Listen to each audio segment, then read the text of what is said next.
Hello बच्चों, स्वागत करता हूं विश्व भूगोल की श्रृंखला में। तो विश्व भूगोल की श्रृंखला के अंतर्गत मैं आपको महाद्वीपों के बारे में पढ़ा रहा था। महाद्वीपों के अंतर्गत सारे महाद्वीप मैंने आपको पढ़ा दिए हैं। तो सातों महाद्वीपों के बारे में चर्चा हो चुकी है। आज मैं बात करूंगा उसके क्वेश्चंस के बारे में। तो महाद्वीपों से जो भी प्रश्न बनते हैं, सारी परीक्षाओं में आपके प्रश्न पूछे जाते हैं, तो हम सारे प्रश्नों को कवर करने वाले हैं इस लेक्चर के अंदर। तो जो सारे महाद्वीप होते हैं, सातों महाद्वीप होते हैं, सातों महाद्वीपों के बारे में हमने विस्तृत चर्चा की हुई है ना। तो सारे महाद्वीपों की विस्तृत चर्चा हो चुकी है। आज हम उसके क्वेश्चन देखने वाले हैं। तो आइए स्टार्ट करते हैं पहले क्वेश्चन के साथ। पहला क्वेश्चन हमारा है, विश्व की सबसे बड़ी जल संधि कौन सी है? तो विश्व की सबसे बड़ी जल संधि कौन सी है? तो मैंने आपसे बता दिया कि सारे महाद्वीपों के बारे में हमने थ्योरी को बता दिया है। आज हमारे क्वेश्चन होने वाले हैं। देखिए, मैं पहले थ्योरी बताता हूं, उसके बाद क्वेश्चन कराता हूं। इस तरह से मैं आपको पढ़ाता हूं और मेरा ही पैटर्न होता पढ़ाने का, क्योंकि सारे लोग क्या करते हैं, कभी क्वेश्चन करा देंगे, कभी लेक्चर पढ़ा देंगे। इस तरह से नहीं पढ़ाया जाता। पहले जो है लेक्चर को पढ़ाया जाए, उसके बाद जो है थ्योरी को पहले कराया जाए, उसके बाद क्वेश्चन को कराया जाए, तो चीजें ज्यादा क्लियर हो जाती हैं। ठीक है, तो मैं टॉपिक वाइज ही पढ़ाता हूं आपको। आपने देखा होगा, पहले मैंने थ्योरी कराया है, उसके बाद क्वेश्चन कराया है। सारे टॉपिक इस तरह से मैंने विश्व भूगोल में आपको पढ़ाया हुआ है। ठीक है, तो बाकी करंट अफेयर के अंतर्गत भी मैं टॉपिक वाइज करा रहा हूँ। उसको आप देखना चाहते हो तो टॉपिक वाइज आप करंट अफेयर को भी देख सकते हो। आइए स्टार्ट करते हैं पहले क्वेश्चन के साथ। तो जितने महाद्वीप से प्रश्न बनते हैं, सारे महाद्वीपों से, सातों महाद्वीपों से जितने सारे प्रश्न बनते हैं, इस वीडियो के अंतर्गत ये सारे कवर होने वाले हैं आपके। ठीक है, पहला क्वेश्चन हमारा है, विश्व की सबसे बड़ी जल संधि कौन सी है? तो विश्व की सबसे बड़ी जल संधि कौन सी है हमसे पूछा गया है। सुंडा जल संधि, डोवर जल संधि, डेविस जल संधि, मलक्का जल संधि। बताइए, विश्व की जो सबसे बड़ी जल संधि है वो कौन सी है? सबसे बड़ी जल संधि के बारे में पूछा गया है। सुंडा जल संधि, डोवर जल संधि, डेविस जल संधि या आपकी मलक्का जल संधि। तो जो विश्व की सबसे बड़ी जल संधि है वो कौन सी है? वो आपकी मलक्का जल संधि है। ठीक है, तो विश्व की सबसे बड़ी जल संधि कौन सी है? मलक्का जल संधि। अगर पूछा जाए विश्व की सबसे चौड़ी जल संधि कौन सी है, तो विश्व की जो सबसे चौड़ी जल संधि है वो आपकी डोवर जल संधि है। विश्व की सबसे चौड़ी जल संधि, चौड़ी जल संधि। ठीक है, लेकिन ज्यादा पूछा जाता है विश्व की सबसे बड़ी जल संधि कौन सी है, तो मलक्का जल संधि है। और मलक्का जल संधि के बारे में आप जानते हैं, जो मलेशिया और इंडोनेशिया को अलग करने वाली जल संधि है, उसको कहा जाता है मलक्का जल संधि। ठीक है, और ये आपके हिंद महासागर और प्रशांत महासागर को जोड़ती है। कौन सी जल संधि? मलक्का जल संधि। इतनी बातें यहां से आप याद रखोगे। तो जब भी पूछा जाए मलक्का जल संधि हिंद महासागर को किससे जोड़ती है? प्रशांत महासागर से, प्रशांत महासागर से। ठीक है, इतनी बातें आपको यहां से पता होनी चाहिए। चलिए, अगला क्वेश्चन हमारा है, पूर्वी एशिया की सबसे बड़ी नदी कौन सी कहलाती है? पूर्वी एशिया की सबसे बड़ी नदी कौन सी कहलाती है? ये पूछा गया हमसे। यांगत्से, मेकांग, इरावदी नदी, साल्वी नदी। तो जब भी आपसे पूछा जाए पूर्वी एशिया की सबसे बड़ी नदी कौन सी कहलाती है, किसको बताएंगे? तो आप बताएंगे यांगत्से को। ये पूर्वी एशिया की सबसे बड़ी नदी कहलाती है। ठीक है, पूर्वी एशिया की सबसे बड़ी नदी कौन सी है? यांगत्से। या केवल आपसे इतना पूछा जाए एशिया की सबसे बड़ी नदी कौन सी है, तो यांगत्से को बताएंगे। एशिया की सबसे बड़ी नदी, एशिया की सबसे बड़ी नदी, सबसे बड़ी नदी। ठीक है, तो जब भी पूछा जाए पूर्वी एशिया की सबसे बड़ी नदी, तो भी बताएंगे आपको यांगत्से को ही बताएंगे। और अगर पूछा जाए एशिया की सबसे बड़ी नदी, तो भी आपको यांगत्से को ही बताना है। तो पूर्वी एशिया पूछा जाए या एशिया पूछी जाए, तो एक ही बात होगी आपकी, यांगत्से नदी। अगर दक्षिण पूर्वी एशिया पूछा जाए कि दक्षिण पूर्व एशिया की सबसे बड़ी नदी कौन सी है, दक्षिण पूर्व एशिया की सबसे बड़ी नदी, सबसे बड़ी नदी, तो दक्षिण पूर्वी एशिया की सबसे बड़ी नदी कौन सी है? मेकांग नदी है। इतनी बातें यहां से आप याद रखोगे। बाकी इरावदी नदी जो है, इरावदी नदी ये म्यांमार में बहने वाली नदी है, जो आप देखोगे ये म्यांमार की जीवन रेखा कहलाती है, इरावदी नदी। और साल्विन नदी के बारे में बात याद रखिएगा। साल्विन नदी म्यांमार की सबसे बड़ी नदी कहलाती है। म्यांमार की सबसे बड़ी नदी, सबसे बड़ी नदी। तो जब भी पूछा जाए म्यांमार की सबसे बड़ी नदी है कौन सी है, साल्वी नदी है। और म्यांमार की जीवन रेखा कौन सी नदी है, म्यांमार की जीवन रेखा, जीवन रेखा, ठीक है। तो म्यांमार की जीवन रेखा कौन सी है, इरावदी नदी है। जो चावल का क्षेत्र है म्यांमार देश के अंदर, जो चावल का संपूर्ण क्षेत्र है, चावल का उत्पादन जो सबसे ज्यादा होता है इसी इरावदी नदी के तट पर ही होता है, इरावदी नदी के तराई के क्षेत्र में ही होता है। तो इतनी बातें यहाँ से याद रखेंगे जब भी पूछा जाए, तो इतनी बातें आपको मेकांग नदी के बारे में, इरावदी नदी के बारे में, साल्वी नदी। बाकी आप जानते हैं इरावदी नदी के तट पर आपका कौन सा शहर बसा हुआ है, रंगून शहर बसा हुआ है, ठीक है। तो इरावदी नदी के तट पर रंगून शहर बसा हुआ है। इतनी बातें आपको यहां से पता होनी चाहिए। बाकी अगला क्वेश्चन हमारा है, मोतियों का द्वीप किस देश को कहा जाता है, मोतियों का द्वीप किस देश को कहते हैं, ये पूछा गया है। थाईलैंड को, भूटान को, श्रीलंका को, बहरीन को। तो जो मोतियों का द्वीप कहा जाता है किसे कहा जाता है, आपको पता होगा। थाईलैंड को क्या कहते हैं, सफेद हाथियों का देश, सफेद हाथियों का देश। थाईलैंड को कहा जाता है सफेद हाथियों का देश। या इसके अलावा थाईलैंड को क्या कहते हैं, चावल का कटोरा भी कहते हैं थाईलैंड को, चावल का कटोरा, चावल का कटोरा भी कहा जाता है थाईलैंड को। या थाईलैंड को पूर्व का पेरिस भी कहते हैं, पूर्व का पेरिस, पूर्व का पेरिस। थाईलैंड को पूर्व का पेरिस कहा जाता है। इतनी बातें याद रखिएगा थाईलैंड के बारे में। सफेद हाथियों का देश थाईलैंड को कहा जाता है, चावल का कटोरा थाईलैंड को कहा जाता है। उसके अलावा मैंने कहा पूर्व का पेरिस किसको कहते हैं, थाईलैंड को कहते हैं। भूटान को क्या कहते हैं, लैंड ऑफ थंडरबोल्ट, ठीक है, लैंड ऑफ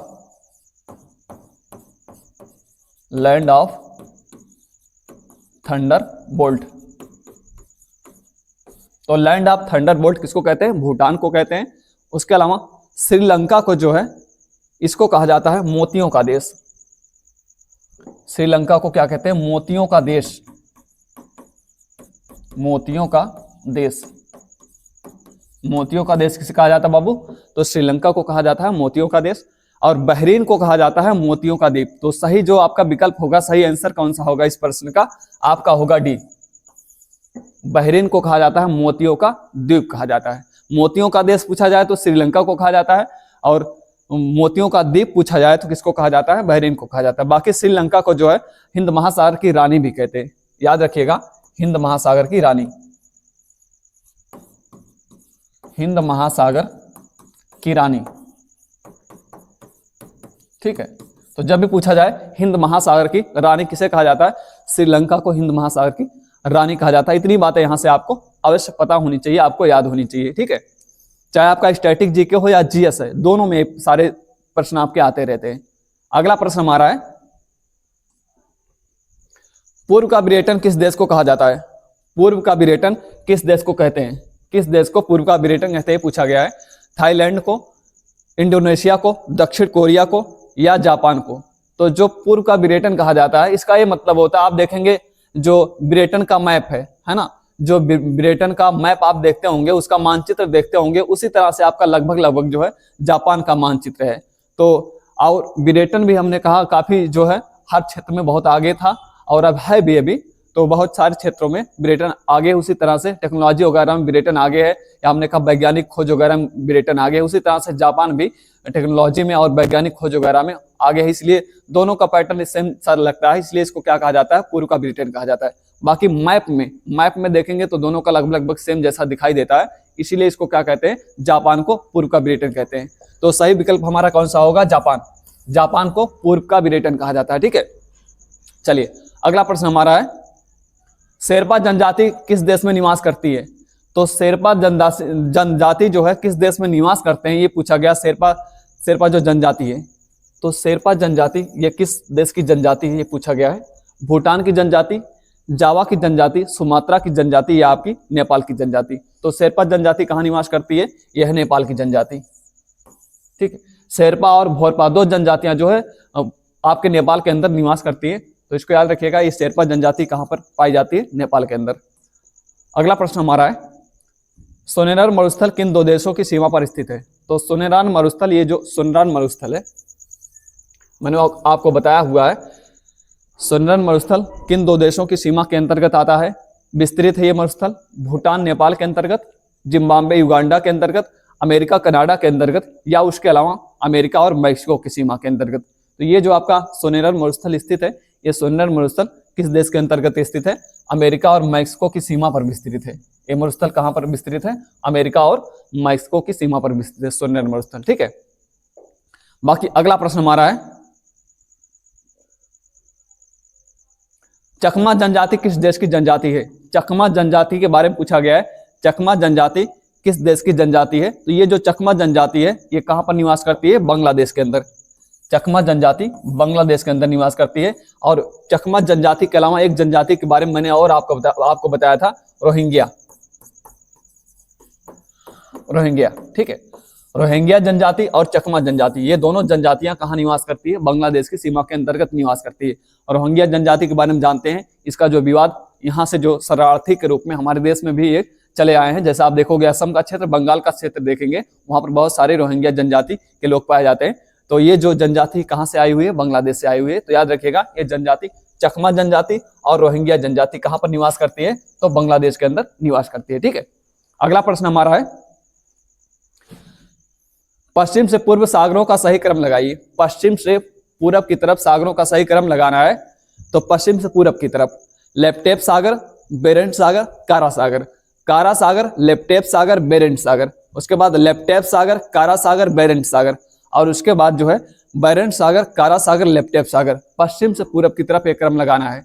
पश्चिम से पूरब की तरफ ये सागरों का क्रम किस प्रकार से होता है? तो आप देखोगे पहले आपका जो है कौन सा सागर पड़ता है? तो पहले आपका जो है लेप्टेप सागर, बेरेंट सागर या कारा सागर है। तो ये इसका जो सही विकल्प होगा आपका बेरेंट सागर, उसके बाद कारा सागर, फिर लेप्टेप सागर का होता है।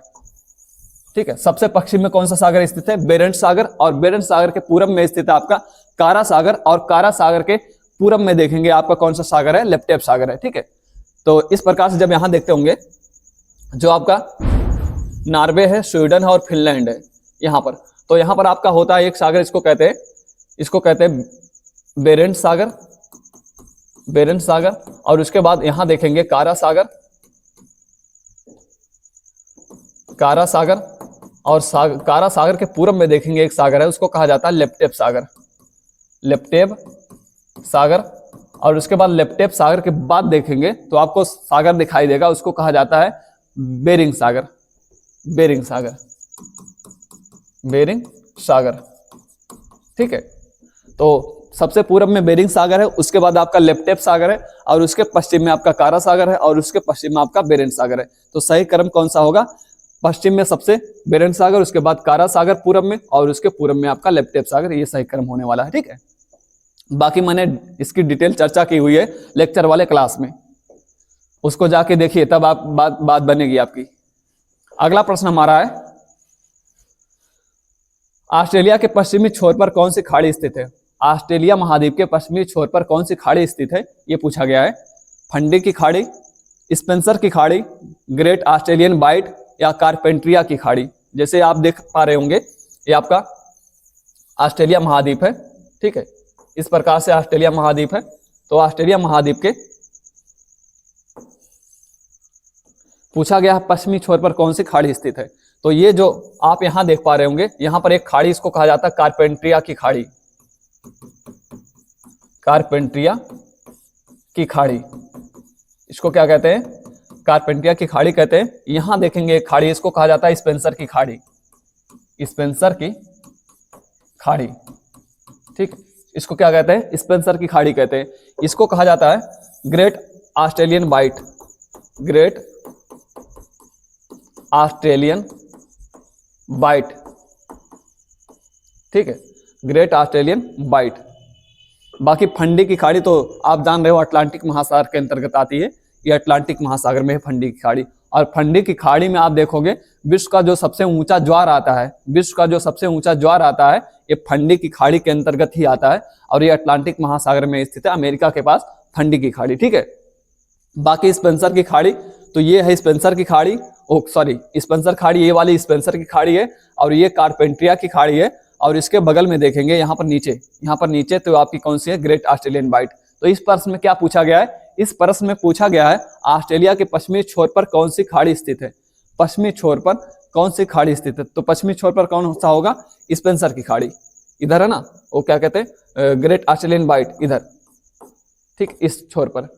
तो अगर उत्तर पूछा जाए तो उत्तरी छोर पर आप जानते हैं कारपेंटिया की खाड़ी है, और अगर दक्षिणी छोर पर पूछा जाए तो आपकी स्पेंसर की खाड़ी है। अगर पश्चिमी छोर पर पूछा जाए तो कौन है? Great Australian bite, great Australian bight. इसका सही आंसर होगा ग्रेट ऑस्ट्रेलियन बाइट। ये तीनों खाड़ियां, चाहे स्पेंसर की खाड़ी, ग्रेट ऑस्ट्रेलियन बाइट, कारपेंटिया की खाड़ी, बार बार रिपीट करके पूछा जाता रहता है, ठीक है। तो आपको इतना पता होना चाहिए यहाँ से। बाकी फंडी की खाड़ी में विश्व का सबसे ऊंचा ज्वार आता है, इतना पता होना चाहिए। अटलांटिक महासागर में अमेरिका के पास ये खाड़ी स्थित है।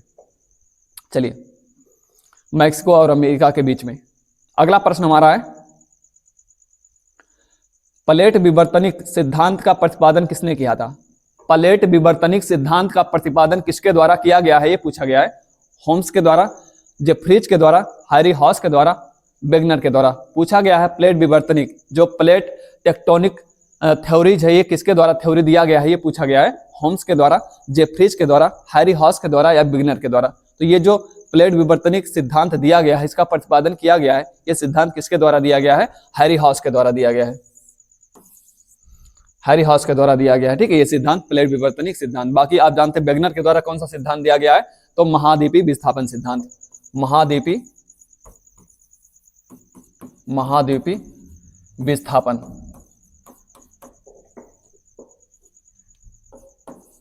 विस्थापन, ठीक है, महाद्वीपीय विस्थापन सिद्धांत वेगनर के द्वारा दिया गया है। अगला प्रश्न है, विश्व के सारे महाद्वीप किस श्रेणी के उच्च आवाज के अंतर्गत आते हैं?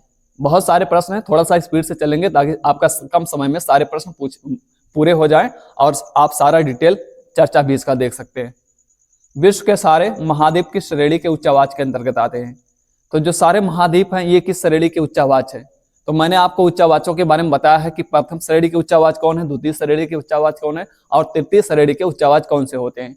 तो यहाँ पर पूछा गया है विश्व के सारे महाद्वीपों का जो श्रेणी क्रम आता है किस उच्च आवाज के अंतर्गत आते हैं? चतुर्थ श्रेणी के अंतर्गत, तृतीय श्रेणी के अंतर्गत, प्रथम श्रेणी के अंतर्गत या आपके द्वितीय श्रेणी के अंतर्गत। तो महाद्वीप और महासागर ये किस श्रेणी के उच्च आवाज क्रम है? तो ये आपके प्रथम श्रेणी के। महाद्वीप और महासागर, महाद्वीप और आपके महासागर, महाद्वीप और आपके महासागर ये दोनों जो है प्रथम श्रेणी के उच्च आवाज कहलाते हैं। मतलब जब हमने कहा उच्च आवाजों का निर्माण हुआ है तो प्रथम बार किसका हुआ है? प्रथम बार महासागर बने हैं, उसके बाद क्या बने हैं? आपके महाद्वीप बने हैं, ठीक है। तो महासागर और महाद्वीपों को प्रथम श्रेणी के उच्च आवाज में रखा जाता है। मतलब जब सारे उच्च आवाजों का निर्माण हुआ है तो सबसे पहले किनका हुआ है? महासागरों और महाद्वीपों का निर्माण हुआ है, ठीक है। बाकी उसके बाद पर्वत बनते हैं, पठार बनते हैं और मैदान बनते हैं, उसके बाद सारे बनते हैं। इसका मतलब यही हुआ। अगला देखिएगा, तो इसका सही आंसर हो गया ना हमारा सी। चलिए अगला क्वेश्चन है, महाद्वीपीय विस्थापन सिद्धांत को स्पष्ट करने वाला नवीनतम सिद्धांत कौन सा है? तो महाद्वीपीय विस्थापन सिद्धांत को स्पष्ट करने वाला नवीनतम सिद्धांत कौन सा है? ये पूछा गया है। टेलर की महाद्वीपीय विस्थापन सिद्धांत परिकल्पना, वेगनर का महाद्वीपीय विस्थापन सिद्धांत, चतुष्फलक परिकल्पना, प्लेट विवर्तनिक सिद्धांत। तो महाद्वीपीय विस्थापन सिद्धांत को स्पष्ट करने वाला जो आपका सिद्धांत हो कौन सा है? वेगनर का महाद्वीपीय विस्थापन सिद्धांत है, ठीक है, वेगनर का महाद्वीपीय विस्थापन सिद्धांत है। अगला क्वेश्चन हमारा है,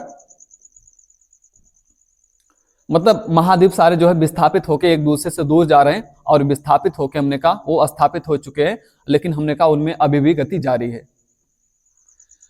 महाद्वीपीय विस्थापन सिद्धांत के प्रणेता कौन है? तो महाद्वीपीय विस्थापन सिद्धांत को देने वाले, इस थ्योरी को देने वाले कौन से विद्वान है? ये पूछा गया है। Gregory, Ritter, Holmes, Wegener. तो इस सिद्धांत को प्रतिपादित करने वाले जो आपके विद्वान हैं वो कौन से? आपके वेगनर है। वेगनर के द्वारा महाद्वीपीय विस्थापन सिद्धांत जो है दिया गया है, ठीक है। चलिए अगला क्वेश्चन है, वेगनर के अनुसार पैंजिया का विखंडन किस युग में हुआ है? तो जो आप जानते हैं पहले एक ही भूखंड था जिसको पैंजिया कहा जाता था, और पैंजिया में विखंडन होने के बाद दो भूखंड बन जाते हैं। एक आपका अंगारा लैंड होता है, एक गोंडवाना लैंड होता है। जो उत्तरी भाग होता है उसको अंगारा लैंड कहा जाता है, और जैसे आप देखते होंगे ना, ये पैंजिया पहले इस तरह से था, इस तरह से एक टुकड़ा था। हमारा जो भूखंड है, आज 7 महाद्वीप हैं, पहले एक ही खंड हुआ करता था, उसको पैंजिया कहा जाता था। उसको क्या कहते थे? पैंजिया। उसको पैंजिया कहते थे, उसको पैंजिया कहते थे। और पैंजिया दो भागों में टूटा। दो भागों में टूटने के बाद एक आपका उत्तरी वाला छोर क्या कहलाया? अंगारा लैंड कहलाया। अंगारा लैंड इसको कहा गया। और उसके जो दक्षिणी वाला भाग था इसको कहा गया गोंडवाना लैंड। गोंडवाना लैंड, इसको गोंडवाना लैंड कहा गया। और ये जो दो भागों में टूटा पैंजिया, ये पूछा गया है वेगनर के अनुसार पैंजिया विखंडन किस काल में हुआ, ये पूछा गया है। तो वेगनर ने इसको बताया कि कार्बोनिफरस युग में। ठीक है, तो कार्बोनिफरस युग में ये पैंजिया का विखंडन होता है, ऐसा कहना है किसका है? वेगनर का कहना है। और दो खंड में टूट जाता है। अंगारा लैंड उत्तरी छोर हो जाता है, गोंडवाना लैंड आपका जो है दक्षिणी छोर हो जाता है। अंगारा लैंड से आपके महाद्वीप बनते हैं, उत्तरी अमेरिका महाद्वीप बनता है और आपका एशिया महाद्वीप बनता है। और उसके अलावा आपका कौन सा बनता है? यूरोप महाद्वीप। 3 महाद्वीपों का निर्माण अंगारा लैंड से होता है। और जो आपके 4 महाद्वीप है, 4 महाद्वीपों का निर्माण किससे होता है? गोंडवाना लैंड से होता है। जैसे आपका दक्षिण अमेरिका महाद्वीप, उसके अलावा अफ्रीका महाद्वीप, ऑस्ट्रेलिया महाद्वीप जिसको ओशनियाई महाद्वीप कहा जाता है, और आपका अंटार्कटिका महाद्वीप। ये 4 महाद्वीप किससे बनते हैं? गोंडवाना लैंड वाले भाग से बनते हैं। ठीक है, बाकी जो आपका भारत है, भारत प्रायद्वीप है, भारत प्रायद्वीप गोंडवाना लैंड का ही भाग है। गोंडवाना लैंड का ही यहीं से विस्थापित होके जो दक्षिण अफ्रीका का भाग था वहां से टूट कर वहां से विस्थापित होके हमारे एशिया वाले महाद्वीप में जाकर शिफ्ट हो गया है। तो ये गोंडवाना लैंड भारत प्रायद्वीप किसका भाग है आपसे पूछा जाए तो आप बताओगे गोंडवाना लैंड का भाग है भारत प्रायद्वीप। ठीक है, हालांकि वो दिखाई देता है एशिया महाद्वीप के अंतर्गत, एशिया महाद्वीप के अंतर्गत भौगोलिक रूप से आता है, लेकिन वो जो महाद्वीपों का क्रम, जब महाद्वीपों का विस्थापन हुआ तो वो अफ्रीका महाद्वीप से अलग होकर वो शिफ्ट हो गया है एशिया महाद्वीप के अंदर। ठीक है, चलिए अगला प्रश्न हमारा है, विश्व में किस महाद्वीप का क्षेत्रफल सबसे कम है? विश्व में किस महाद्वीप का क्षेत्रफल सबसे कम है, ये पूछा गया है। सबसे छोटा महाद्वीप कौन सा है, इसका मतलब यही हुआ है ना। Antarctica, Australia, Africa, Europe. विश्व में किस महाद्वीप का क्षेत्रफल सबसे कम है? तो जिस महाद्वीप का क्षेत्रफल सबसे कम है आपको पता है कौन सा है? ऑस्ट्रेलिया। जो सबसे छोटा महाद्वीप कहलाता है कौन सा कहलाता है? ऑस्ट्रेलिया कहलाता है। तो जब भी आपको क्रम के बारे में पूछा जाए आपको पता है जो सबसे बड़ा महाद्वीप कौन सा है? एशिया है।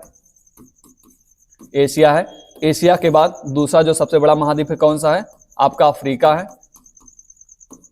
ठीक है, और अफ्रीका के बाद आपका कौन सा महाद्वीप है? आपका उत्तरी अमेरिका महाद्वीप है। उत्तरी अमेरिका महाद्वीप है। और उत्तरी अमेरिका के बाद आपका कौन सा महाद्वीप है? दक्षिणी अमेरिका महाद्वीप है। दक्षिणी अमेरिका महाद्वीप है। और इसके बाद जो क्रम में आता है क्षेत्रफल के अनुसार 5वां महाद्वीप वो कौन सा आपका है? वो आपका अंटार्कटिक महाद्वीप है।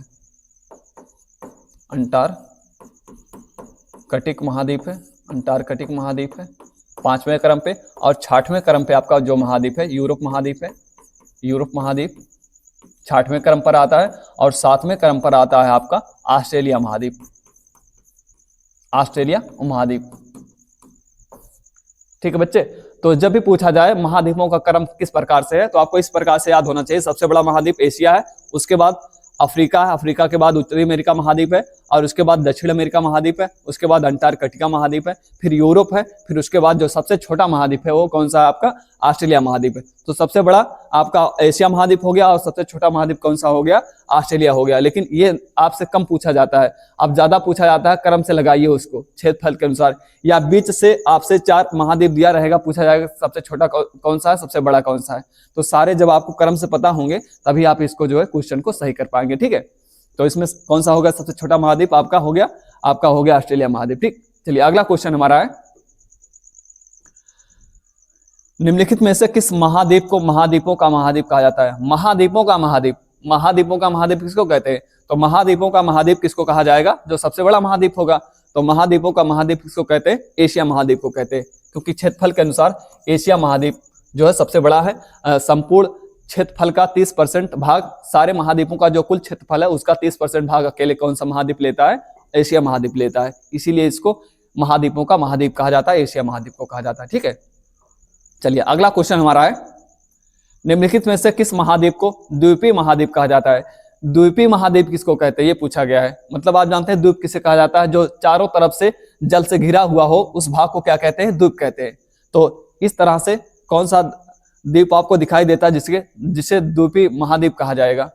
तो द्वीपीय महाद्वीप किसको कहा जाएगा? तो ये आपका कौन सा होगा? ऑस्ट्रेलिया महाद्वीप। ऑस्ट्रेलिया महाद्वीप को द्वीपीय महाद्वीप कहा जाता है। ठीक है, जब प्रायद्वीपीय महाद्वीप पूछा जाए, प्रायद्वीपों का महाद्वीप किसको कहते हैं, तो किसको बताओगे आप? यूरोप को। प्रायद्वीपों का महाद्वीप।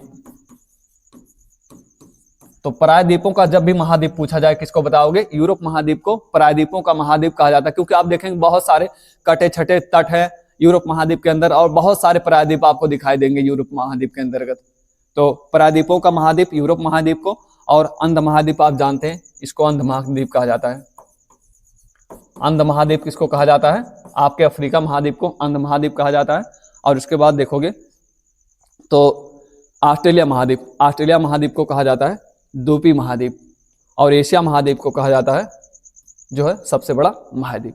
ठीक है, तो इसमें कौन सा सही विकल्प होगा? ऑस्ट्रेलिया, इसको कहा जाता है द्वीपीय महाद्वीप।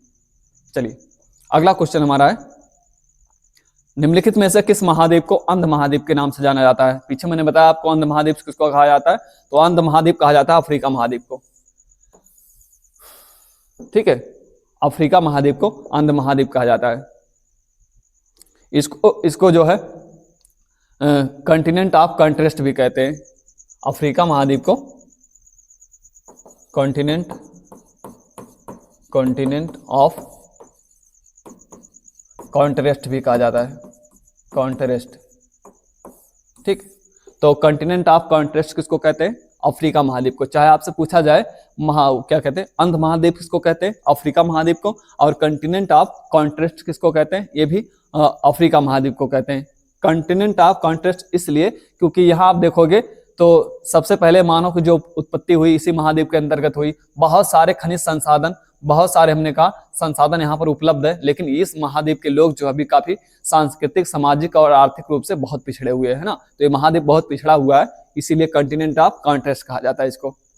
चलिए अगला क्वेश्चन हमारा है, निम्नलिखित में से किस महाद्वीप को विज्ञान को समर्पित महाद्वीप के नाम से जाना जाता है? विज्ञान को समर्पित महाद्वीप के नाम से किसको जाना जाता है? बहुत सारे अनुसंधान केंद्र यहाँ लगाए गए हैं इस महाद्वीप के अंदर। जैसे आप देखोगे भारत के बहुत सारे अनुसंधान केंद्र, जैसे हमारा दक्षिण गंगोत्री लगाया गया है, भारतीय अनुसंधान केंद्र लगाया गया है, मैत्री अनुसंधान केंद्र लगाया गया है। सारे अनुसंधान केंद्र इस महाद्वीप के अंतर्गत लगाए गए हैं, इसीलिए इसको क्या कहा जाता है?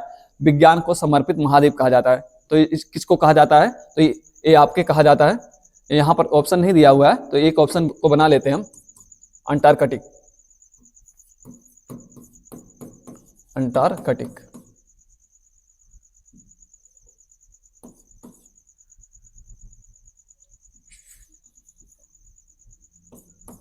अंटार्कटिक अंटार्कटिक महाद्वीप को क्या कहा जाता है? विज्ञान को समर्पित महाद्वीप या गतिशील महाद्वीप कहा जाता है अंटार्कटिक महाद्वीप को, या श्वेत महाद्वीप कहा जाता है अंटार्कटिक महाद्वीप को। ठीक है, तो इतनी सारी संज्ञाएं दी जाती है इस महाद्वीप को, अंटार्कटिक महाद्वीप को। तो जब भी पूछा जाए विज्ञान को समर्पित महाद्वीप अंटार्कटिक महाद्वीप, गतिशील महाद्वीप अंटार्कटिक महाद्वीप, या श्वेत महाद्वीप अंटार्कटिक महाद्वीप, तो इतनी बातें यहाँ से याद रखोगे इस महाद्वीप के बारे में, अंटार्कटिक महाद्वीप के बारे में। ठीक है, तो सही विकल्प होगा हमारा अंटार्कटिक। अगला प्रश्न है, निम्नलिखित में से किस महाद्वीप को विज्ञान, ये हो गया ना, हाँ हो गया अंटार्कटिक, वहां पर ऑप्शन नहीं था, यहाँ पर ऑप्शन है अंटार्कटिक महाद्वीप। चलिए अगला क्वेश्चन है, निम्नलिखित में से किस महाद्वीप को कॉन्टिनेंट ऑफ कॉन्ट्रास्ट कहा जाता है? कॉन्टिनेंट ऑफ कंट्रास्ट कहा जाता है, इसको मैंने पीछे आपको बताया। कॉन्टिनेंट ऑफ कंट्रास्ट किस महाद्वीप को कहते हैं? तो कॉन्टिनेंट ऑफ कंट्रास्ट किसको कहा जाता है? कहा जाता है आपके अफ्रीका महाद्वीप को, क्योंकि इसका विकास आज भी नहीं हो पाया है। बहुत सारे खनिज संसाधन वगैरह, बहुत सारे संसाधन यहाँ पर हैं, लेकिन इसका विकास सामाजिक रूप से या आर्थिक या राजनीतिक रूप से देखें तो उतना बहुत ज्यादा अभी पिछड़ा हुआ है।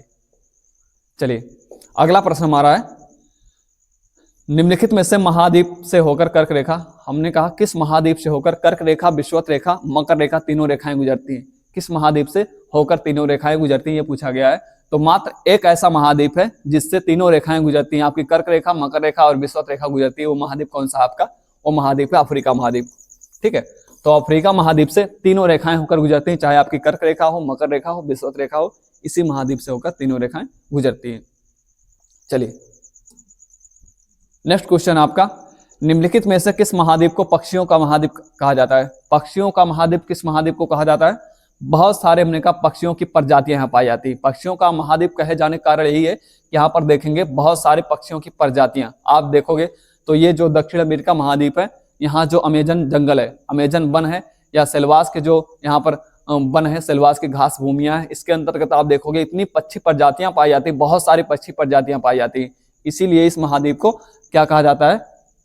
जो है पक्षियों का महाद्वीप कहा जाता है। तो कौन सा सही विकल्प होगा हमारा? दक्षिण अमेरिका महाद्वीप, दक्षिण अमेरिका महाद्वीप। ठीक है, अगला प्रश्न है, निम्नलिखित में से कौन से दो महाद्वीप एक दूसरे का दर्पण प्रतिबिंब प्रस्तुत करते हैं? एक दूसरे का दर्पण प्रतिबिंब प्रस्तुत करने वाले महाद्वीप कौन से हैं? उत्तरी अमेरिका महाद्वीप, दक्षिण अमेरिका महाद्वीप, दक्षिण अमेरिका महाद्वीप और अफ्रीका महाद्वीप, ऑस्ट्रेलिया और अंटार्कटिक महाद्वीप, अंटार्कटिक और दक्षिण अमेरिका महाद्वीप। एक दूसरे का दर्पण प्रतिबिंब, दर्पण आप जानते हैं ना, दर्पण के सामने आप खड़े होंगे तो एक प्रतिबिंब आपका दर्पण में बनेगा, एक बाहर उसी के जैसा एक व्यक्ति आप रहोगे, है ना। तो मतलब एक जैसे महाद्वीप दिखाई देने वाले कौन से हैं? तो ये आपका दक्षिण अमेरिका अफ्रीका है। ठीक है, दक्षिण अमेरिका महाद्वीप और अफ्रीका महाद्वीप ये एक दूसरे का जो है दर्पण प्रतिबिंब प्रस्तुत करते हैं। तो क्योंकि दक्षिण अमेरिका महाद्वीप को देखेंगे ऐसे, है ना, इस तरह से, इस तरह से आपका दक्षिण अमेरिका महाद्वीप है, और लगभग आप देखेंगे इसी तरह से आपका जो है अफ्रीका महाद्वीप है, इसी तरह से। इसीलिए इसको क्या कहा जाता है? दर्पण प्रतिबिंब। और दक्षिण अमेरिका महाद्वीप उत्तर और आपका जो अफ्रीका महाद्वीप है, एक दूसरे के दर्पण प्रतिबिंब कहे जाते हैं। ठीक है, चलिए, क्योंकि इनका जो है स्वरूप जो है क्षेत्रफल के अनुसार या इस प्रकार से क्या कहते हैं, स्वरूप के अनुसार, भौगोलिक दृष्टि के अनुसार एक जैसा दिखाई देता है। अगला क्वेश्चन हमारा है, किस महाद्वीप में ज्वालामुखी का सर्वथा अभाव पाया जाता है? किस महाद्वीप में ज्वालामुखी का अभाव पाया जाता है? उत्तरी अमेरिका महाद्वीप में एक भी ज्वालामुखी यहाँ नहीं पाए जाते, दक्षिण अमेरिका महाद्वीप में, ऑस्ट्रेलिया महाद्वीप में, अंटार्कटिक महाद्वीप में। तो कहाँ पर आपको एक भी ज्वालामुखी नहीं दिखाई देता, ये पूछा जाता है। तो आप जानते हैं उत्तरी अमेरिका महाद्वीप में बहुत सारे ज्वालामुखी हैं, और विश्व का जो सबसे बड़ा ज्वालामुखी है, सक्रिय ज्वालामुखी जिसको कहते हैं, वो अमेरिका के अंतर्गत ही है, और विश्व का जो सबसे ज्यादा सक्रिय ज्वालामुखी वो भी अमेरिका में है। दक्षिण अमेरिका में आप जानते हैं आपके जो दक्षिण अमेरिका के अंदर जो ज्वालामुखी, जैसे आपका कोटापैक्सी जो सबसे ऊंचा ज्वालामुखी कहलाता है विश्व का, कोटापैक्सी इसी के अंतर्गत है। बाकी आप देखोगे दक्षिण अमेरिका महाद्वीप के अंदर आपका जो ओजस डेल सलाइडो है, ओजस डेल सलाइडो भी इसी के अंतर्गत है। ऑस्ट्रेलिया महाद्वीप में देखेंगे तो ऑस्ट्रेलिया महाद्वीप के अंदर कोई भी ज्वालामुखी आपको दिखाई नहीं देते, ऑस्ट्रेलिया महाद्वीप में कोई भी ज्वालामुखी उपस्थित नहीं है, इसीलिए कहा जाता है किस महाद्वीप में कोई भी ज्वालामुखी नहीं है, तो ऑस्ट्रेलिया महाद्वीप के अंदर कोई ज्वालामुखी नहीं दिखाई देता। बाकी अंटार्कटिका के अंदर तो आप जानते हैं जो माउंट एरेबस है वो उसमें सक्रिय ज्वालामुखी है, माउंट एरेबस इस महाद्वीप में, अंटार्कटिका महाद्वीप में। तो ऑस्ट्रेलिया महाद्वीप में कोई ज्वालामुखी नहीं दिखाई देंगे, बाकी सारे महाद्वीपों के अंदर ज्वालामुखी विस्फोट होता रहता है, या कोई ना कोई ज्वालामुखी वहां पर जरूर उपस्थित है। ठीक है, चलिए अगला प्रश्न हमारा है, यूरोप महाद्वीप का सर्वोच्च पर्वत शिखर कौन सा है? यूरोप महाद्वीप का सर्वोच्च पर्वत शिखर कौन सा, ये पूछा गया है। Mount McKinley, Mount Vinson, Aconcagua, Elbrus. तो आप जानते हैं ये जो माउंट मैकिनले है ये उत्तरी अमेरिका महाद्वीप का सर्वोच्च शिखर है। उत्तरी अमेरिका महाद्वीप का सर्वोच्च शिखर कौन सा है? माउंट मैकिनले है। बाकी आप देख पा रहे होंगे जो माउंट विंसप है ये आपके अंटार्कटिका महाद्वीप का सर्वोच्च शिखर है,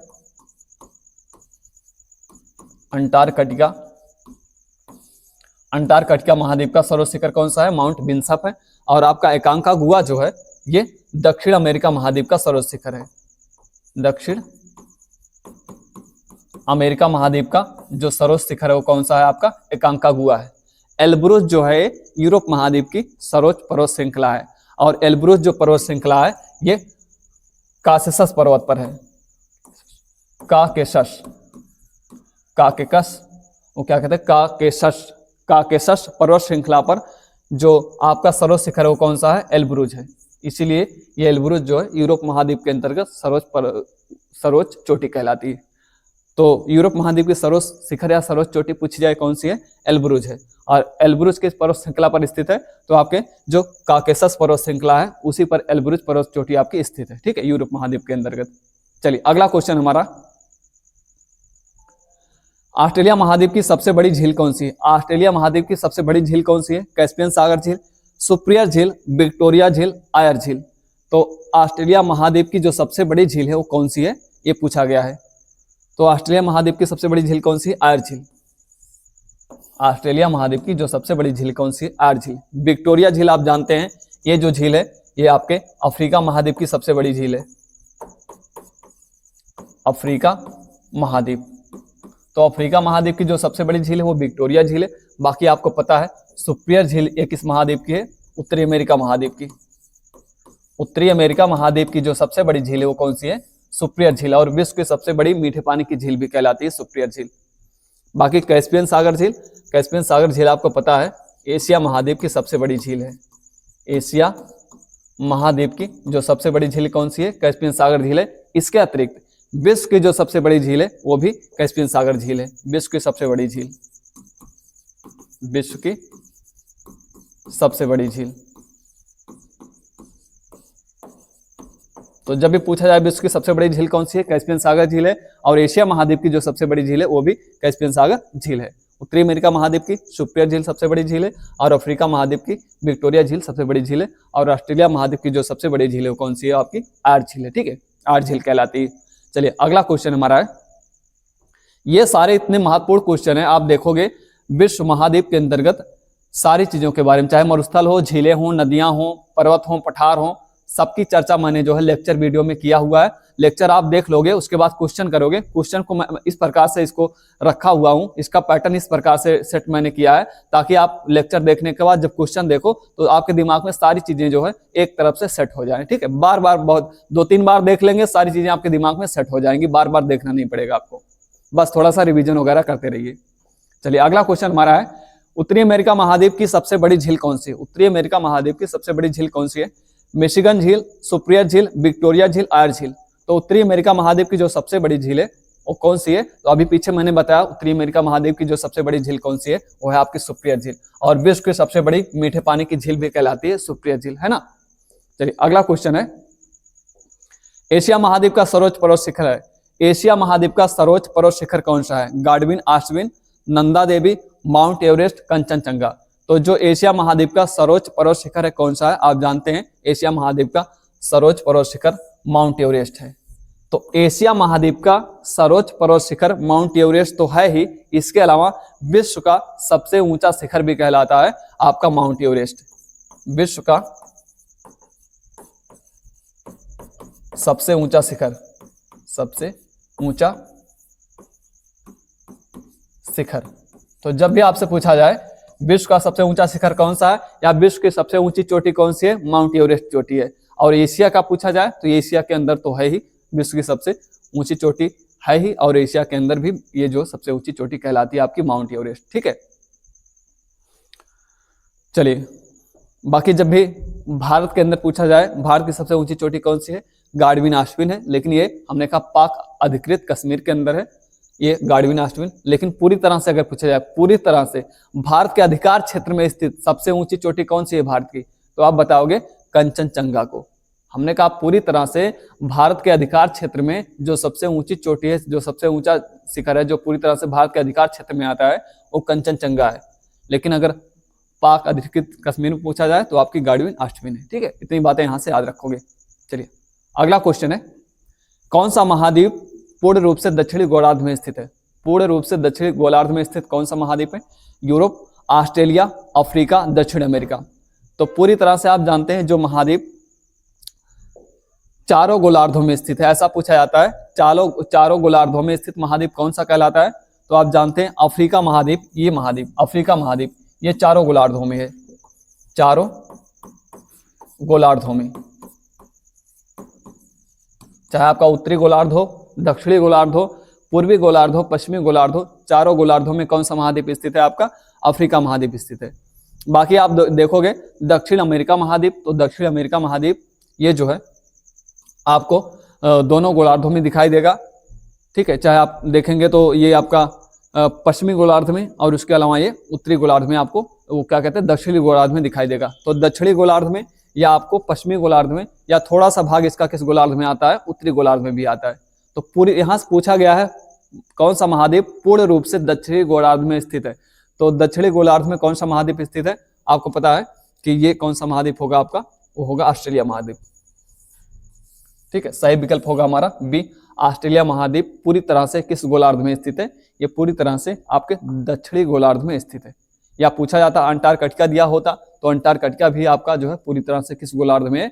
वो भी पूरी तरह से आपके दक्षिणी गोलार्ध में स्थित है। ठीक है, चलिए अगला है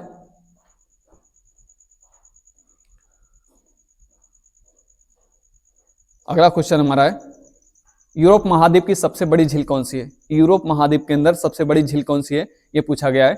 बाल्कस झील, बैकाल झील, लडोगा झील, ओनेगा झील। तो यूरोप महाद्वीप के अंदर जो सबसे बड़ी झील है, क्षेत्रफल के अनुसार जो सबसे बड़ी झील है यूरोप महाद्वीप में, वो कौन सी झील है? ये पूछा गया है। तो देखिएगा, जो इस महाद्वीप के अंदर सबसे बड़ी झील है वो कौन सी झील है? वो है आपकी ओनेगा झील। ठीक है, ओनेगा झील यूरोप महाद्वीप की जो सबसे बड़ी झील कहलाती है, ओनेगा झील कहलाती है। बाकी यूरोप महाद्वीप में ही आपकी दूसरी झील लैडोगा झील भी यूरोप महाद्वीप के अंतर्गत आती है। और बाल्कस झील आप जानते हैं कजाकिस्तान में, कजाकिस्तान की झील है, ये एशिया महाद्वीप के अंतर्गत आती है। बाल्कस झील कहाँ पे है? कजाकिस्तान में, कजाकिस्तान के अंदर। बाकी बैकाल झील रूस के अंदर, आपको पता है विश्व की सबसे गहरी झील कहलाती है बैकाल झील, जो रूस के अंदर स्थित है बैकाल झील। और बाकी लैडोगा झील ये भी आपकी यूरोप के अंदर है, यूरोप के अंदर है। ओनेगा झील इस महाद्वीप की सबसे बड़ी झील कहलाती है। तो सही विकल्प होगा हमारा विकल्प डी। ठीक है, चलिए अगला क्वेश्चन है दक्षिण अमेरिका महाद्वीप में प्रवाहित होने वाली सबसे बड़ी नदी है। दक्षिण अमेरिका के अंदर ये प्रमुख नदियां प्रवाहित होती है, जैसे आप देखोगे ओरिनोको नदी है, उरुग्वे नदी है, उसके अलावा पैराना नदी है, मदिरा नदी है, अमेजन नदी है।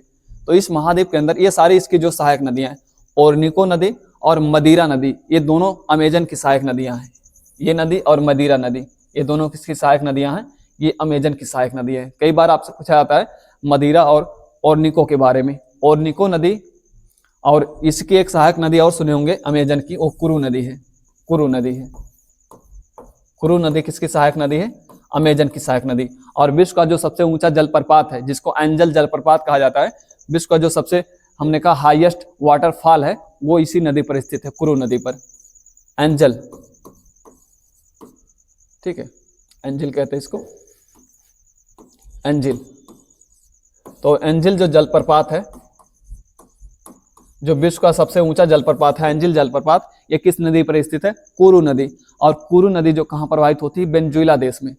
और ये किसकी सहायक नदी है? तो जब भी पूछा जाए ओरिनोको नदी, मदिरा नदी और कुरु नदी किसकी सहायक नदियां हैं? अमेजन। और इस महाद्वीप की, दक्षिण अमेरिका महाद्वीप की जो सबसे लंबी नदी कौन सी है? वो आपकी अमेजन नदी है। तो सही विकल्प हमारा कौन सा होगा? हमारा होगा डी वाला, अमेजन नदी। इस महाद्वीप की सबसे लंबी नदी कहलाती है और विश्व की सबसे बड़ी नदी भी कहलाती है। ठीक है, विश्व की सबसे बड़ी नदी कौन सी? अमेजन नदी ही है विश्व की सबसे बड़ी नदी। लंबी नदी पूछा जाए विश्व की तो आपकी नील नदी है, और बड़ी नदी पूछा जाए तो कौन सी? आपकी अमेजन नदी है। और इस महाद्वीप की जो सबसे लंबी पूछा जाए या बड़ी पूछा जाए, दोनों मामलों में बड़ी का मतलब होता है जिसका अपवाह क्षेत्र ज्यादा हो, उसको बड़ी नदी कहा जाता है। और लंबी नदी पूछा जाए, लंबी का मतलब उसकी लंबाई ज्यादा हो, है ना, ज्यादा दूरी तय करती हो। तो एंजल जलप्रपात कुरु नदी पर स्थित है आपके वेनेजुएला देश के अंदर। बाकी इतनी सारी बातें याद रखिएगा, यहाँ से दक्षिण अमेरिका महाद्वीप के अंतर्गत पाई जाने वाली नदियां। चलिए अगला प्रश्न हमारा है किस महाद्वीप में सरीसृप नहीं पाए जाते? किस महाद्वीप में सरीसृप नहीं पाए जाते? मतलब जो रेंगने वाले जीव जंतु होते हैं इस महाद्वीप में नहीं पाए जाते, ये पूछा गया है। जो जीव जंतु रेंग कर चलते हैं उनको क्या कहा जाता है? उनको सरीसृप कहा जाता है। तो किस महाद्वीप में रेंग कर पाए जाने वाले जीव जंतु नहीं पाए जाते? यूरोप महाद्वीप, अंटार्कटिका महाद्वीप, अफ्रीका महाद्वीप, दक्षिण अमेरिका महाद्वीप।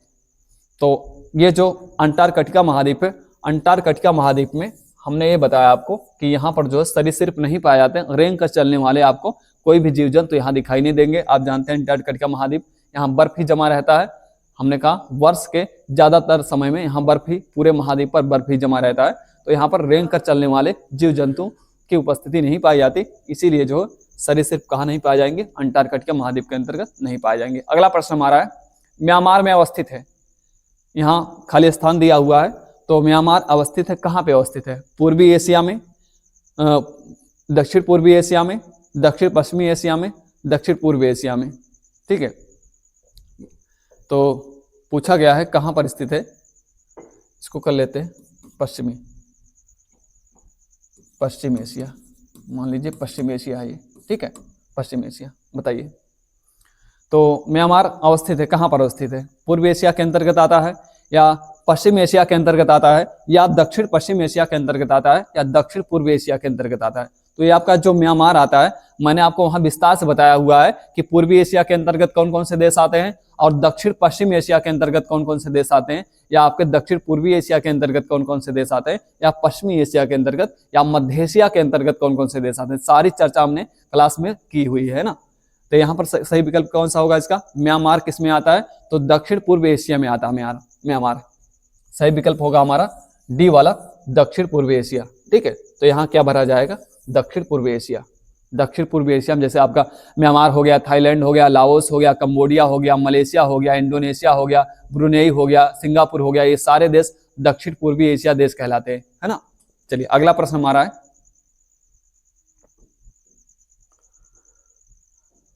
अफ्रीका महाद्वीप का दक्षिणतम बिंदु है, अफ्रीका महाद्वीप का दक्षिणतम बिंदु कौन सा है? मेडागास्कर, केप टाउन, केप अगुल्हास, आसान द्वीप। तो आपका जो अफ्रीका महाद्वीप का दक्षिणतम बिंदु है कौन सा है? उसको कहा जाता है आसान द्वीप कहते हैं, केप ऑफ गुड होप कहते हैं इसको। क्या कहते हैं? Cape of Good hope.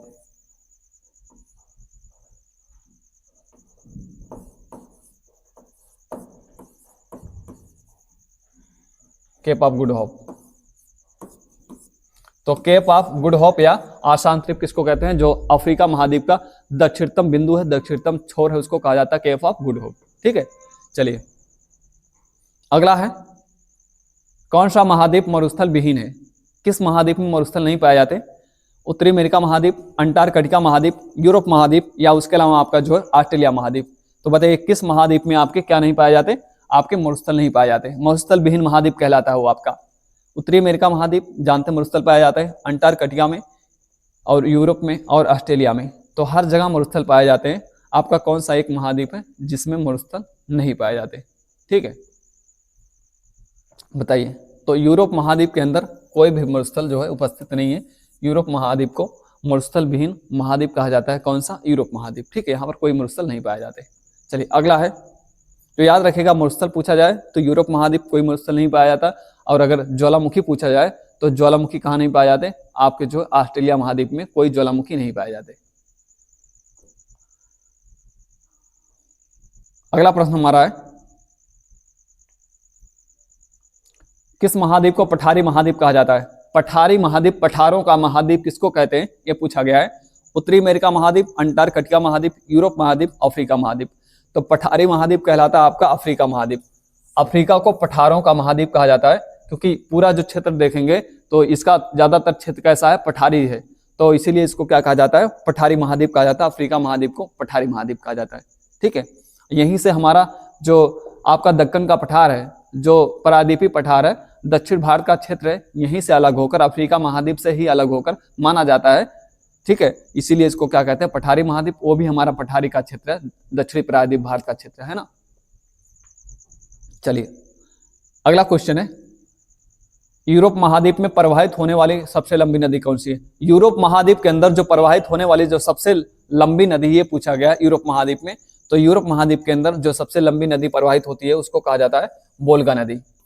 Europe की सबसे बड़ी नदी कौन सी है और सबसे लंबी नदी कौन सी है? वोल्गा नदी है। ठीक है, बाकी डैन्यूब, सीन, टेम्स, ये सारी नदियां इसी महाद्वीप के अंदर। आप जानते हैं लंदन जो बसा हुआ है टेम्स नदी के किनारे, लंदन शहर, लंदन टेम्स नदी के किनारे बसा हुआ है। पेरिस जो है सीन नदी के किनारे बसा हुआ है, फ्रांस में बहती है ये नदी, सीन नदी, है ना। और आपका डेन्यूब जो है, डेन्यूब के किनारे देखेंगे तो आपकी जो है 10 देशों से होकर बहती है ये नदी, 10 देशों से। विश्व में एकमात्र ऐसी नदी है जो 10 देशों से होकर बहती है। ठीक है, डेन्यूब नदी विश्व की मात्र एक ऐसी नदी है जो 10 देशों से होकर प्रवाहित होती है, और 5 देशों की राजधानियां जो इसी के तट पर बसी हुई हैं, डेन्यूब नदी के तट पर। ठीक है, मैंने इसको बताया हुआ है लेक्चर वाले वीडियो में। तो आपको जब कंप्लीट नॉलेज लेना है तो आप लेक्चर वाला वीडियो देख लेंगे, तो सारी विस्तृत चर्चा मैंने वहां की हुई है। वोल्गा नदी इसका जो है सही विकल्प होगा। तो वोल्गा नदी ये रूस और यूरोप की रूस देखेंगे जो बॉर्डर है उसका वहीं पर प्रवाहित होती है, तो रूस के अंदर भी आती है और यूरोप के अंदर भी आती है। तो यूरोप की जो सबसे लंबी नदी है आपकी वोल्गा नदी कहलाती है। चलिए अगला प्रश्न हमारा है, सुमेलित कीजिए। सुमेलित करना है, यहाँ पर आपके जो है देश दिए हुए हैं, उसके अलावा उसकी जो राजधानियां हैं, राजधानियां दी हुई है, तो दोनों का मिलान करना है, किस देश की राजधानी कौन सी है। तो केन्या की राजधानी कौन सी है? केन्या की राजधानी आप जानते हो कौन सी रहे, नैरोबी है केन्या की राजधानी। युगांडा की राजधानी, युगांडा की राजधानी आप जानते हैं कंपाला होती है, तो कंपाला जो है युगांडा की राजधानी है। बाकी उज्बेकिस्तान, उज्बेकिस्तान की जो राजधानी होती है कौन सी होती है? ताशकंद होती है, ठीक है। और यूक्रेन की राजधानी कौन सी है? यूक्रेन की राजधानी कीव कहलाती है। यूक्रेन की राजधानी को क्या कहते हैं? कीव कहते हैं। तो ये सही सुमेल होगा हमारा, ठीक है। डी का बी से, और जो है बी का डी से, और सी का जो है आपका ए से, और जो है डी का जो है आपका सी से। चलिए अगला क्वेश्चन है, अफ्रीका महाद्वीप का सर्वोच्च पर्वत शिखर है। अफ्रीका महाद्वीप का जो सर्वोच्च शिखर है, अफ्रीका महाद्वीप की जो सबसे ऊंची चोटी है वो कौन सी है पूछा गया। Mount Kilimanjaro, Mount Vinson Massif, Mount Aconcagua, Mount McKinley. तो अफ्रीका महाद्वीप की जो सर्वोच्च शिखर है, जो सर्वोच्च पर्वत शिखर है, जो सबसे ऊंची चोटी वो कौन सी है आपकी? माउंट किलिमंजारो है। माउंट किलिमंजारो आप जानते हैं केन्या और तंजानिया की सीमा पर स्थित है। केन्या और तंजानिया, केन्या और तंजानिया की सीमा पर स्थित है माउंट किलिमंजारो। और माउंट किलिमंजारो ये आपका ज्वालामुखी पर्वत भी है। किस तरह का पर्वत है? ज्वालामुखी पर्वत है माउंट किलिमंजारो। तो इस महाद्वीप की, अफ्रीका महाद्वीप का जो सबसे ऊंची चोटी है कौन सी है आपकी? माउंट किलिमंजारो है, सर्वोच्च शिखर, ठीक है। चलिए अगला, बाकी आप जानते हैं माउंट मैकिनले, हमने बता दिया आपको, ये जो उत्तरी अमेरिका महाद्वीप की सबसे ऊंची चोटी है। माउंट एकांकागुआ दक्षिण अमेरिका महाद्वीप की सबसे ऊंची चोटी है।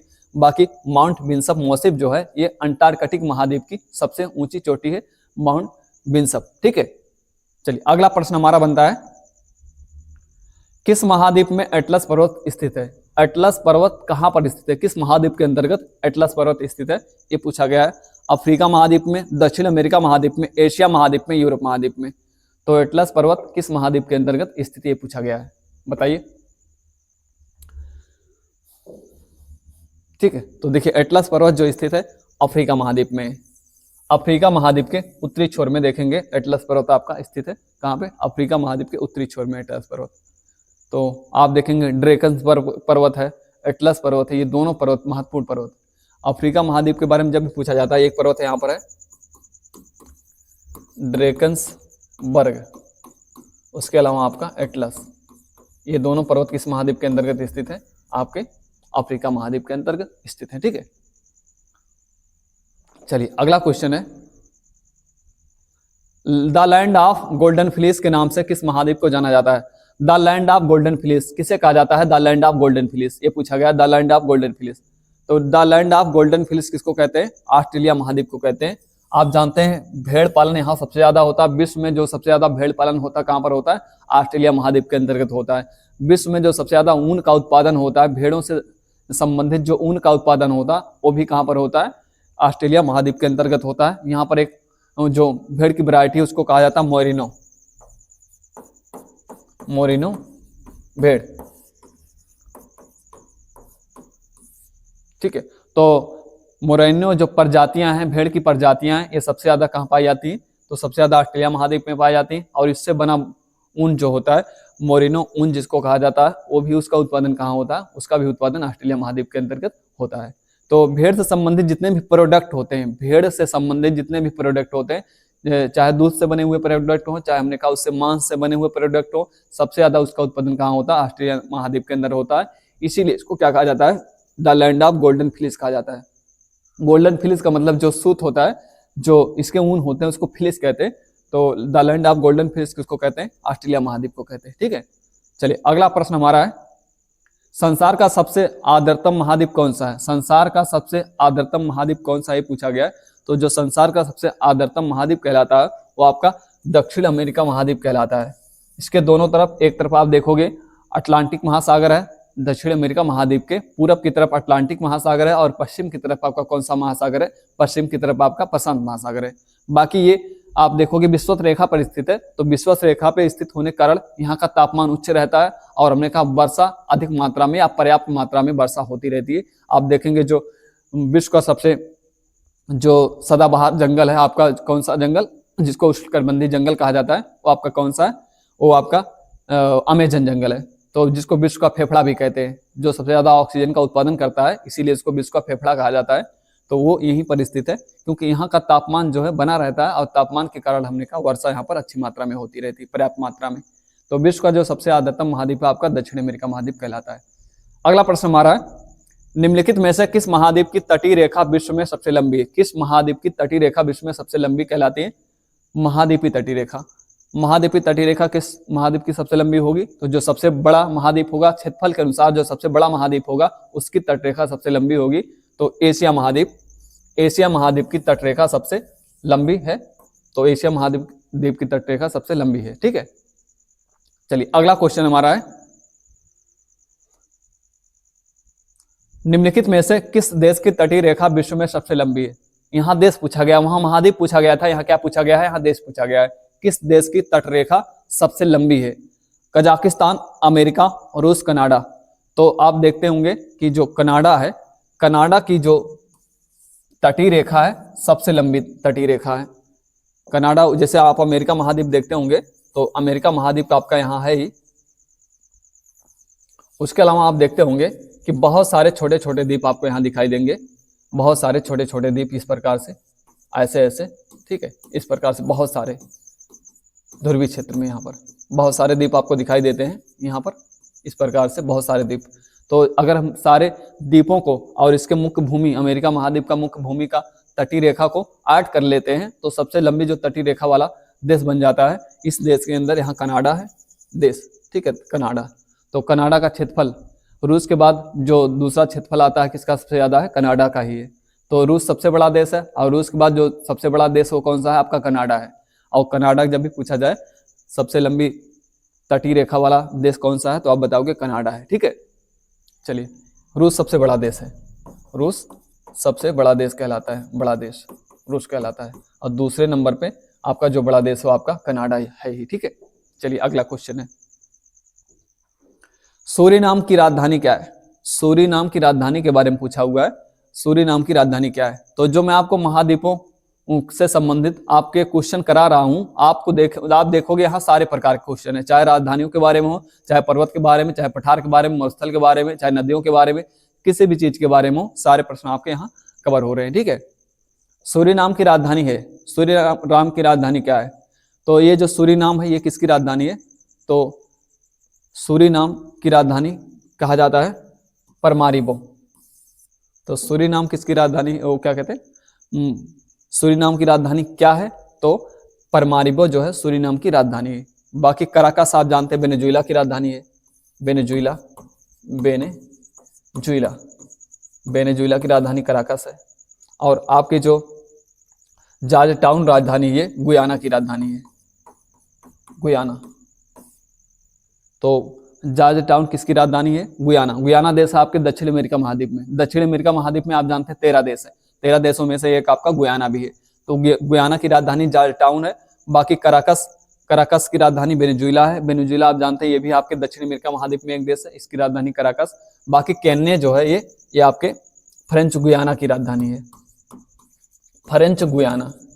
2 देश होते हैं, एक आपका गुयाना होता है, एक फ्रेंच गुयाना होता है, दोनों पड़ोसी देश हैं, है ना। तो आप देखोगे इस तरह से ये जो हमारा दक्षिण अमेरिका महाद्वीप है, यहाँ पर इस प्रकार से आप देखोगे दक्षिण अमेरिका महाद्वीप के अंदर तो एक देश है आपका यहाँ पड़ता है गुयाना, ठीक, बीच में है आपका उसको कहते हैं सूरीनाम, और यहाँ देखेंगे आपका फ्रेंच गुयाना है। ठीक है, तो ये आपका गुयाना हो गया, ये बीच में सूरीनाम हो गया, और ये आपका फ्रेंच गुयाना हो गया। तो मैंने आपसे बताया जो गुयाना की राजधानी जॉर्ज टाउन है, फ्रेंच गुयाना की राजधानी केन्या है, वेनेजुएला की राजधानी कराकस है। वेनेजुएला यहाँ पर एक देश पड़ता है, इसको कहा जाता है वेनेजुएला, इसी महाद्वीप के अंतर्गत। ठीक है, चलिए अगला क्वेश्चन हमारा है, निम्नलिखित में से कौन सा सुमेलित नहीं है? तो यहाँ देश दिया हुआ है और राजधानी दिया हुआ है और उसका सुमेल करना है, तो कौन सा सुमेलित नहीं? बाकी 3 सुमेलित है, एक इसमें सुमेलित नहीं होगा, वो कौन सा आइए देखते हैं। किंशासा जायरे, तो किंशासा की राजधानी जायरे है, ये पूछा गया है। या नैरोबी किसकी राजधानी? केन्या की राजधानी। बुडापेस्ट किसकी राजधानी? हंगरी की राजधानी है। तो जायरे की राजधानी कौन सी है? किंशासा। तो ये वाला सही है, जायरे की राजधानी किंशासा, ये भी सही है। केन्या की राजधानी नैरोबी है, ये भी सही है। हंगरी की राजधानी बुडापेस्ट है, ये भी सही है। लेकिन ये जो है न्यूजीलैंड की राजधानी जो है क्राइस्ट चर्च नहीं है। न्यूजीलैंड की राजधानी आपको पता होगा वेलिंगटन है, वेलिंगटन है ना। न्यूजीलैंड की राजधानी क्या है? वेलिंगटन है। क्राइस्ट चर्च न्यूजीलैंड का एक शहर तो है लेकिन राजधानी नहीं, कैपिटल सिटी नहीं है न्यूजीलैंड का। तो ये जो है ये विकल्प हमारा सही होगा कि जो है ये सही सुमेलित नहीं है। बाकी तीनों जो है सही सुमेलित है। किंशासा जायरे की राजधानी, जायरे आप जानते हैं अफ्रीका महाद्वीप में एक देश है। बाकी केन्या जो है ये भी अफ्रीका महाद्वीप में एक देश है जिसकी राजधानी नैरोबी है। हंगरी यूरोप महाद्वीप में एक देश है जिसकी राजधानी बुडापेस्ट है।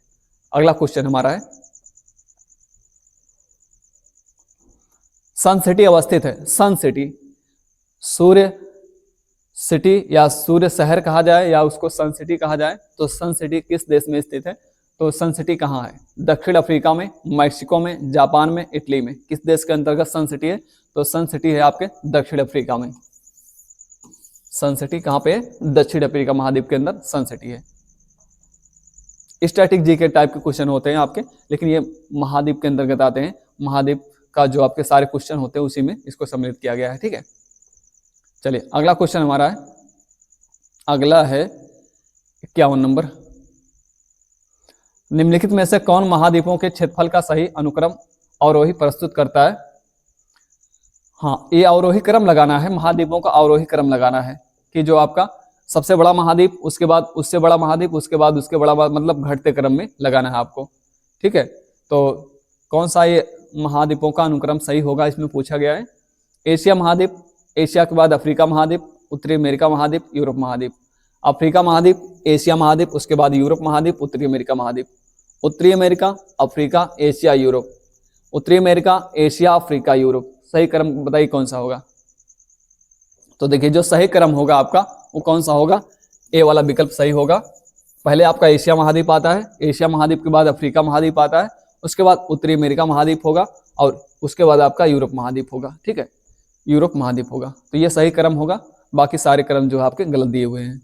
चलिए अगला क्वेश्चन हमारा है, निम्नलिखित में से किस देश की सीमा चीन के साथ लगती है? किस देश की सीमा चीन के साथ लगती है ये पूछा गया है। उज्बेकिस्तान, थाईलैंड, वियतनाम, दक्षिण कोरिया। चीन के साथ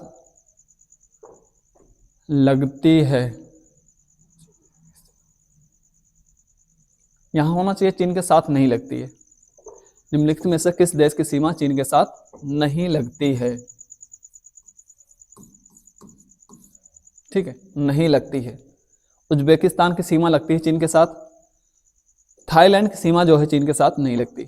ये सही विकल्प होगा इसका।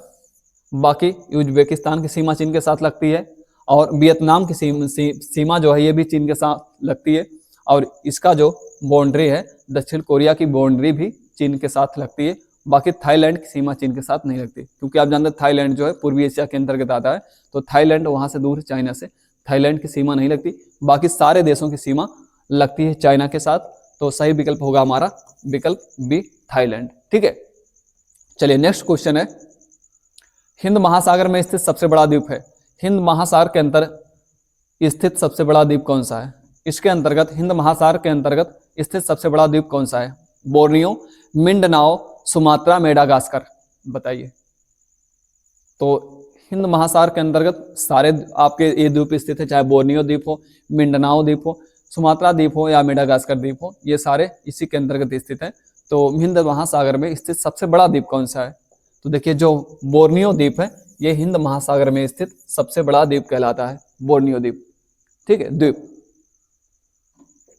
और बोर्नियो द्वीप ग्रीनलैंड के बाद दूसरा सबसे बड़ा द्वीप भी कहलाता है। विश्व का सबसे बड़ा द्वीप कौन सा है? विश्व का जो सबसे बड़ा द्वीप है आपका ग्रीनलैंड द्वीप है, लेकिन ग्रीनलैंड के बाद जो विश्व का दूसरा सबसे बड़ा द्वीप है कौन सा है? आपका बोर्नियो है। इसको याद रखिएगा, पूछा गया परीक्षाओं में।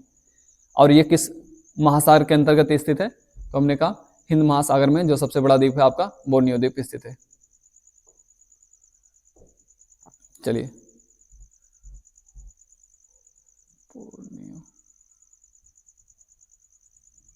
Sumatra, Madagascar. चलिए अगला देखते हैं। अगला हमारा भारत का सबसे बड़ा द्वीप है, तो भारत का सबसे बड़ा द्वीप कौन सा है? ग्रेट निकोबार, लिटिल अंडमान, दक्षिण अंडमान, मध्य अंडमान। भारत का सबसे बड़ा द्वीप पूछ लिया गया है, तो भारत का सबसे बड़ा द्वीप कौन सा है? ग्रेट निकोबार, लिटिल अंडमान, दक्षिण अंडमान, मध्य अंडमान। तो जो भारत का सबसे बड़ा द्वीप है वो आपका मध्य अंडमान है। कौन सा? मध्य अंडमान। आप देख पा रहे होंगे ना, अंडमान निकोबार द्वीप समूह है, उसी के मध्य वाले क्षेत्र में उसको कहा जाता है मध्य अंडमान। तो मध्य अंडमान ये जो द्वीप है ये भारत का सबसे बड़ा द्वीप कहलाता है। तो याद रखिएगा, जब भी पूछा जाए भारत का सबसे बड़ा द्वीप कौन सा है, तो वहां दिया रहेगा लक्षद्वीप या लिटिल अंडमान, ग्रेट निकोबार, दक्षिण अंडमान। तो ये आपको पता होना चाहिए, जो मध्य अंडमान है यही भारत का सबसे बड़ा द्वीप कहलाता है, मध्य अंडमान। ठीक है, चलिए अगला है एशिया का सबसे बड़ा द्वीप है, तो एशिया का सबसे बड़ा द्वीप कौन सा है? लक्षद्वीप, जावा, सुमात्रा, बोर्नियो। तो एशिया का जो सबसे बड़ा द्वीप है, एशिया का पूछा गया है, एशिया का जो सबसे बड़ा द्वीप है कौन सा होगा? आपका बोर्नियो होगा। मैंने आपको बताया ना, विश्व का जो सबसे बड़ा द्वीप है ग्रीनलैंड द्वीप है, और विश्व के बाद जो दूसरे नंबर का सबसे बड़ा द्वीप कहलाता है वो कौन सा कहलाता है? आपका बोर्नियो द्वीप कहलाता है। तो बोर्नियो द्वीप ये एशिया महाद्वीप का सबसे बड़ा आपका द्वीप होगा। ठीक है, सही विकल्प हमारा कौन सा होगा? D, Borneo. चलिए अगला है, निम्न मरुस्थलों में से कौन सा मरुस्थल ऑस्ट्रेलिया में स्थित है? निम्न मरुस्थलों में से कौन सा मरुस्थल ऑस्ट्रेलिया में स्थित है? ऑस्ट्रेलिया में कौन सा मरुस्थल स्थित है? कजाइल कुम मरुस्थल, रबल खाली मरुस्थल, नाबिम मरुस्थल, स्टुअर्ट मरुस्थल। कौन सा ऑस्ट्रेलिया देश के अंदर स्थित है मरुस्थल, ये पूछा गया है, बताइए। तो आप जानते हैं कजाइल कुम जो मरुस्थल है ये कहाँ पे है? कजाइल कुम मरुस्थल ये आपका किर्गिस्तान में है।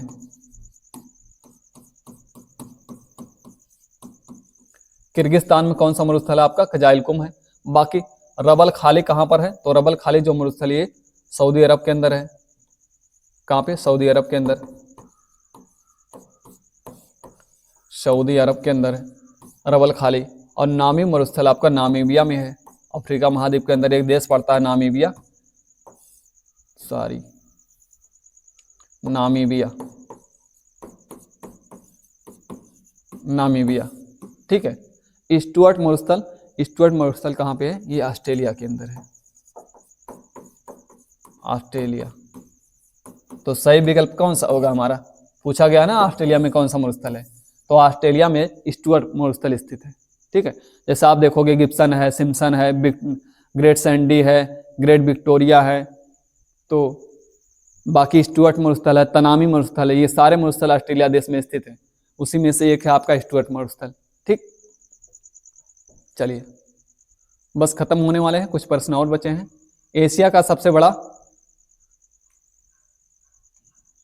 हाँ बताइए, चलिए। एशिया, पाकिस्तान, हाँ, पाकिस्तान और अफगानिस्तान की सीमा बनाने वाले पर्वत श्रृंखला कौन सी है? पाकिस्तान और अफगानिस्तान की सीमा पर कौन सी पर्वत श्रृंखला स्थित है? दोनों को, एक तरफ जो है आप देखोगे उसके जो है उत्तर पश्चिम में आपका अफगानिस्तान स्थित है, और उसके जो है दक्षिण और पूर्वी स्थिति किसकी है? पाकिस्तान की।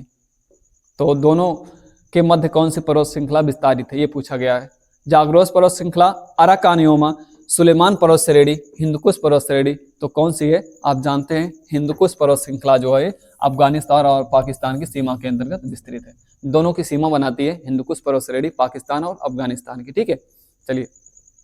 बाकी सुलेमान पर्वत श्रेणी पूरी तरह से आपके पाकिस्तान में है। कहाँ पे है? पाकिस्तान में, मैंने आपको बताया हुआ है इसके बारे में, पाकिस्तान में।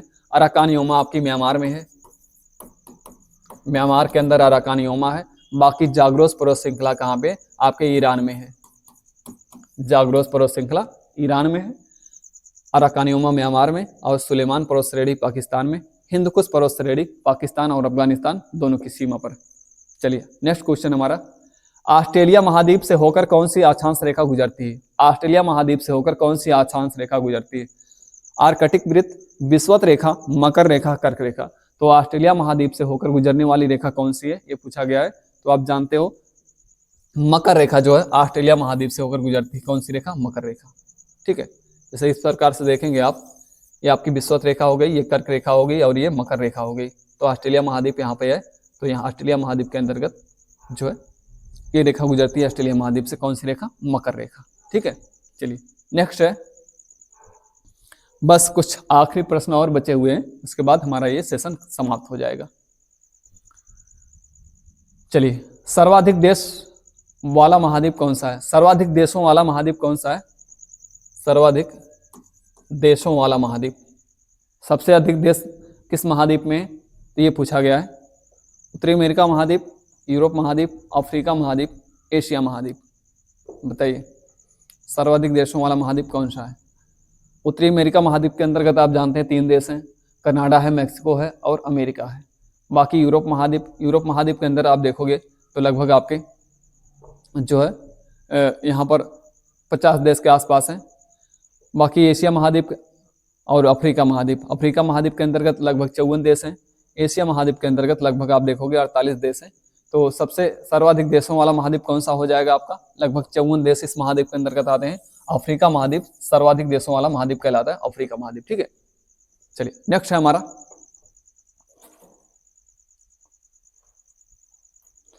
नेक्स्ट और आखिरी है, ये हमारा आखिरी प्रश्न होगा।